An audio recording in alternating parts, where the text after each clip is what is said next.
Late in the summer of 1977, just weeks after the end of the emergency, 80 of Mumbai's biggest mafia figures gathered for a meeting. They weren't seeking to end a gang war or carve up territories. They were, you might say, seeking the company of sainthood. The great political leader Jayaprakash Narayan had summoned this group of villains to the Jaslok Hospital auditorium, where they all solemnly pledged not to engage in smuggling nor allow others to do so. Loud religious sermons and songs played as journalists fought with each other to get the perfect quote or the perfect picture of the occasion. There were some, like the notorious Bakhia, who had been advised by their lawyers not to show up for the pledge, which may have sounded to a legal mind suspiciously like a confession. And I'm guessing there were plenty of Mumbai people who didn't think the idea of ending smuggling was such a great idea in the first place. After the emergency and its tough police measures, the price of a bottle of Scotch whiskey fell from 150 rupees to 100 rupees, and a carton of imported cigarettes from 75 rupees to just 60 rupees. There was later some sour commentary about all this in the Rajya Sabha. Members of parliament wanted to know if the Prime Minister had met Haji Mastan, the godfather of the Mumbai criminal world, who, by the way, lived in a lovely little bungalow on Warden Road, right in the heart of Mumbai. One MP suggested it would be, and I quote, a good thing that such people met in the open, in keeping, of course, with the post-emergency climate of openness. Kali Mukherjee, a Congress MP, wanted to know if Haji Mastan would be inducted into the Union Cabinet. Hi, and welcome to this week's episode of the Print's Explorer series. For days now, Lawrence Bishnoi's criminal empire has been in the news. First, for allegedly assassinating the Maharashtra politician Baba Siddiqui, and then because of charges made by the Canadians that it has been used as a proxy of the government of India to kill Khalistanis in Canada. There are all sorts of questions swirling around the allegedly soft treatment Lawrence Bishnoi has got in prison and his ties to various police forces and intelligence services. There's been lots of fantastic reportage on this issue in the print, and there's one separate element that I want to unpack out of this story today. That is the claim that the Lawrence gang is moving in on Mumbai because the earlier big cartels that ran the city have collapsed. Think of it like this. There's a market that needs a criminal enterprise, and now a new generation of entrepreneurs is trying to take control of it. And I thought today of taking a journey into the most important mafia market in India, Mumbai. I'll be looking at who the characters who built that mafia empire were, and more important, why they became so successful. I'll try to explain what the strength of organized crime tells us about the weakness of our judicial, administrative, and policing institutions. Like all great cities, Mumbai was awash in sin long before independence. Bootlegging, gambling dens, prostitution, hashish, and opium dealers all competed for the rupees of the public through the 1930s and 1940s. The colonial police force, of course, occasionally combated this, but it practically understood that there was no more chance of turning Mumbai into a moral paradise than London or anywhere else in the world. In essence, criminals provided services that made the lives of working people a little more livable. And to regulate these criminal enterprises, you needed some institution. An institution we call the mafia. The history of underworld dons in the city after independence starts with Abdul Karim Khan Sher Khan, alias Karim Lala, a Pashtun who was born in the Kunar province of Afghanistan in 1911. In the 1940s, he came to Mumbai through Peshawar and began working in the docks as a laborer. He is known as the founder of modern gangsterism in the city. Karim Lala started running gambling, then moved on to liquor dens, extortion rackets, and smuggling hashish and jewelry in and out of the city in the 1950s. Karim Lala's territory sprawled across the working class neighborhoods of Nagpada, Baikola, Paidoni, and Kamathipura. He also developed a real talent for solving disputes between contending parties, using his muscle power to ensure his verdicts were complied with. The money acquired from his illegal businesses and activities made him exceptionally wealthy and enabled him even to float a Jirga e Hind Pathan party, though he soon learned that politics wasn't a paying game, at least in the way organized crime was. Following Karim Lala's retirement, he was succeeded by Vardarajan Modliar, also known as Vardabhai, who was born in 1926. Vardabhai hailed from Tamil Nadu. It's said that Vardabhai started out as a luggage porter at the Victoria terminus, which is now called Chhatrapati Shivaji Terminus railway station, in the 1960s. And he entered the criminal business by setting up illicit liquor and matka gambling dens in various parts of the city, especially Dharavi. He moved on to contract killing and the theft of goods from the docks. The profits from these illegal businesses multiplied, and smaller gangs of the city also got involved with him as partners or distributors, is maybe a way you could think of it.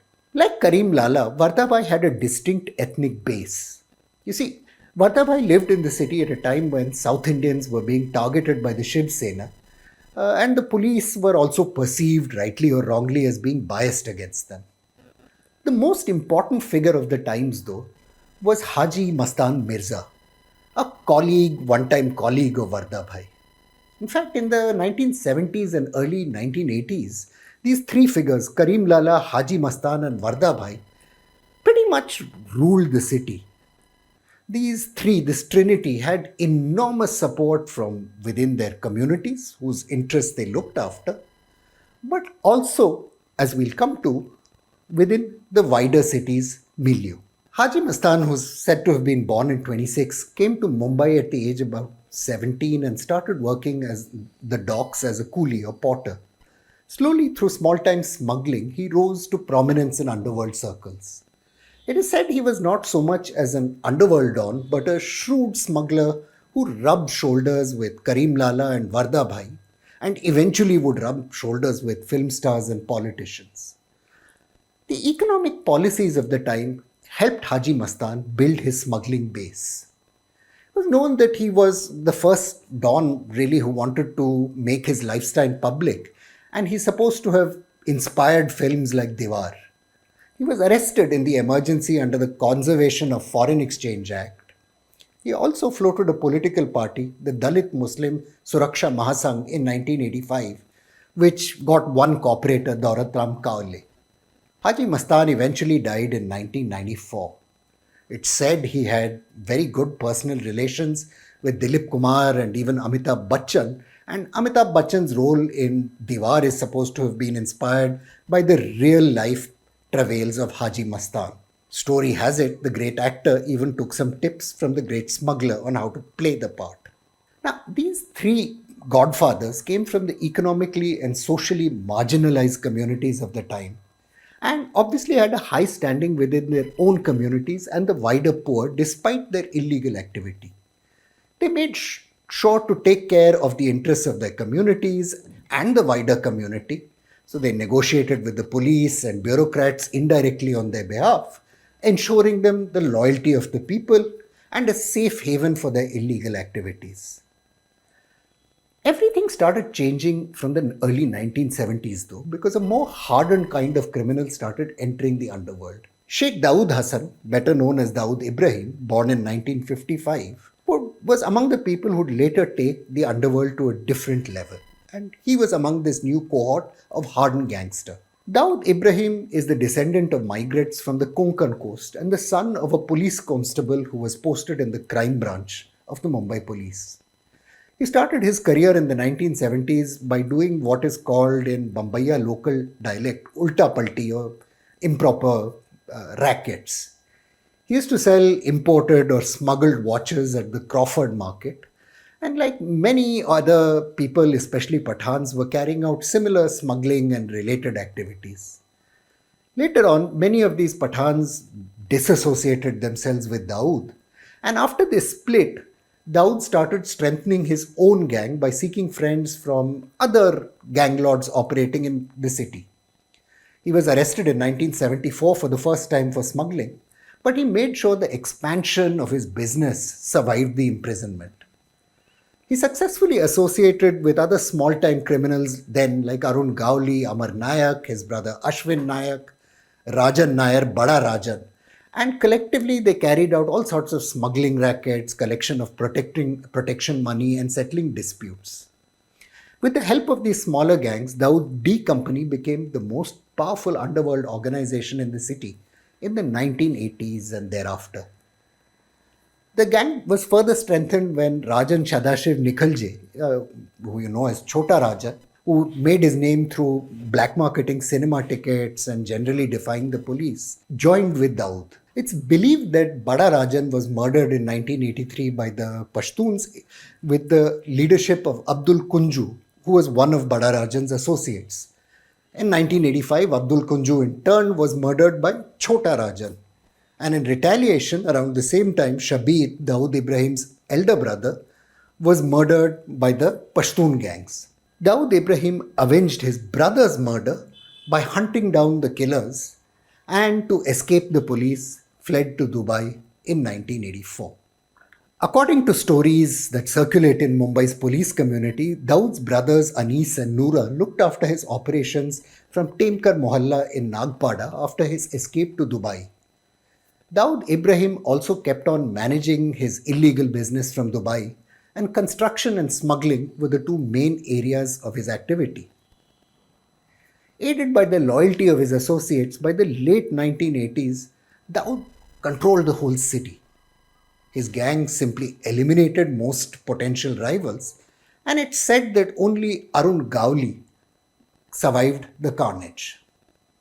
Yet there were some minor dons and smugglers still operating in the 60s and 50s, people like Daniel Walcott, Gawandi Ram, Gafur Supariwala, Ibrahim Patel, and Sukur Narayan Bakhia. But the new hardening climate of the 1990s just got rid of the small empire. After the serial bomb blasts in 1993 carried out by Dawood, which were meant to avenge the anti-Muslim pogrom that took place in 1992-93, the gang world split on communal lines. The bombings changed the fabric of Mumbai's underworld completely. For one, Dawood had to shift his base to Karachi under the protection of Pakistan's inter-services intelligence, while Chota Rajan also fled India. Dawood said to still live in Karachi and controls D Company, which is now not a grounded enterprise in Mumbai but a transnational narcotics cartel, from there. For a long time, Chota Rajan operated from Malaysia but was eventually apprehended in 2015 and brought back to India. Mumbai's other major underworld figures have suffered very significant blows in the last decade. Dawood's associate, sometimes rival, Abu Salim was extradited to India from Portugal, and Chota Rajan, who was attacked in Bangkok in September 2019 and was long in hiding, has been out of play ever since he was deported. In the last few years, the Mumbai police have really gained control over underworld activities. That's not to say there's no crime or no extortion.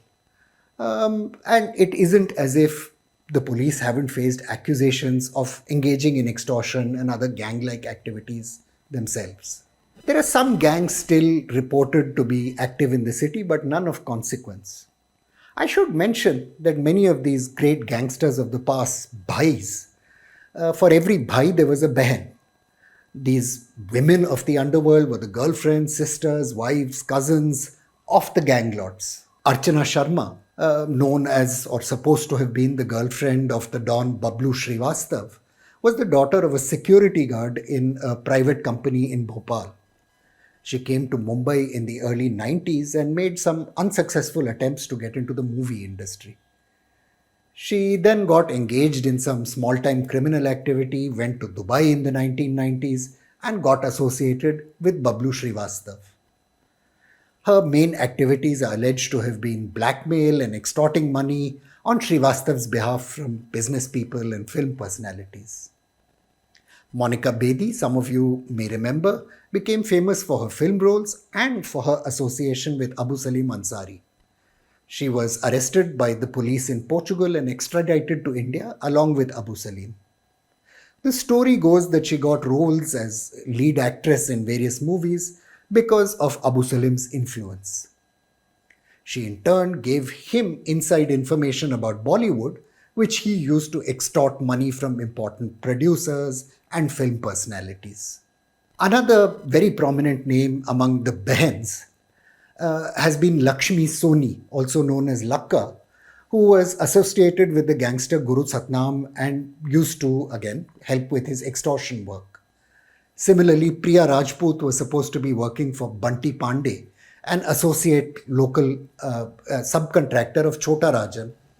There are all sorts of other names, Kajal, Tabassum, associated with the Suresh Manchekar gang and the Shakil gang respectively.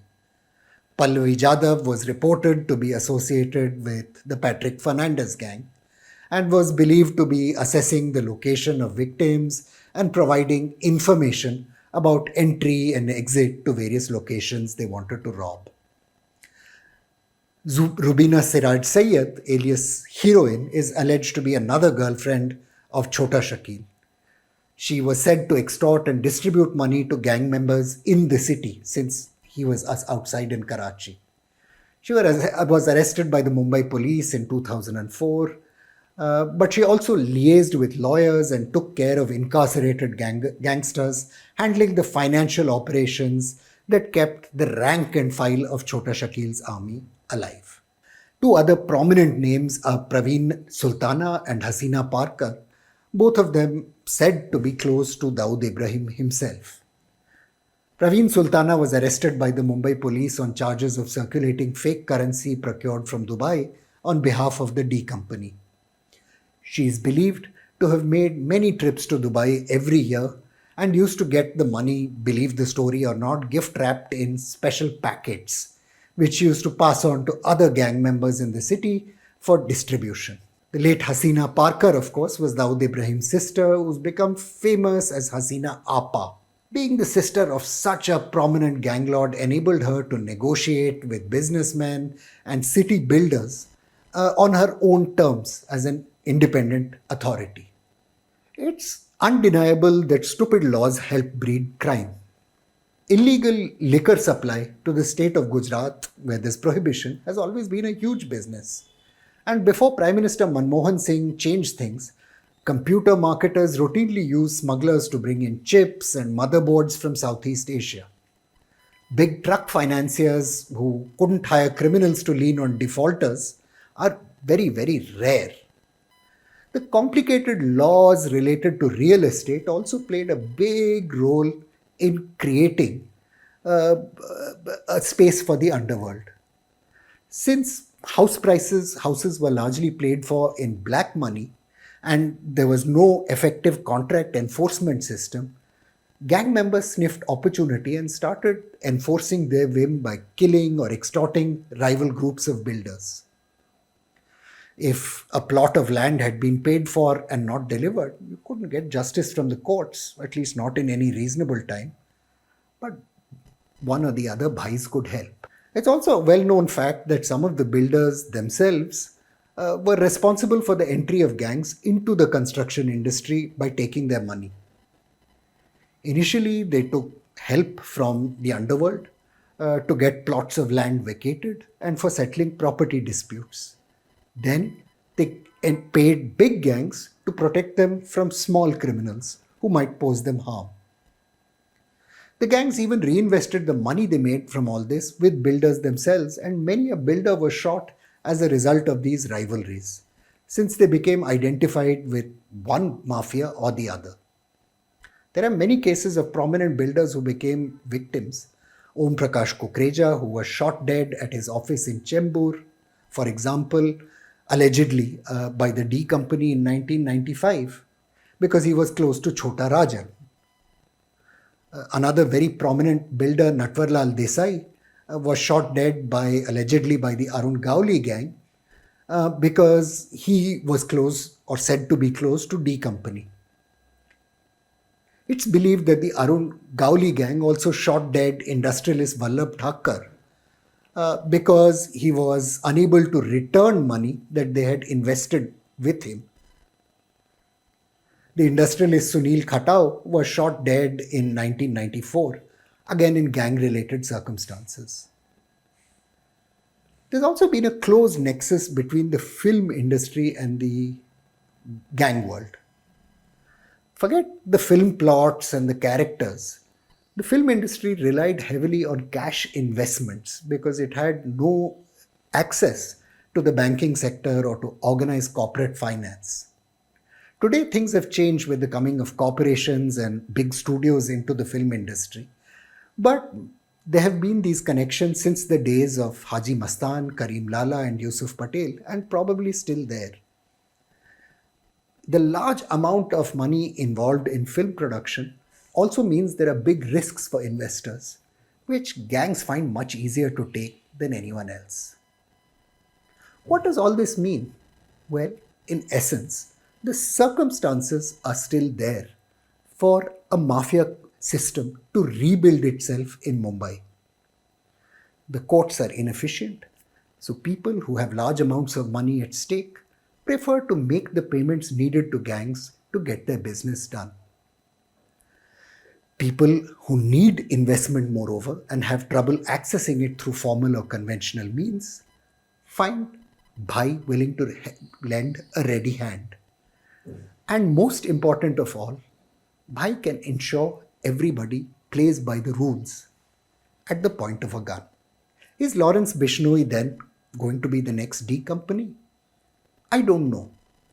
But the lesson from that long, sad and bloody story is a simple one.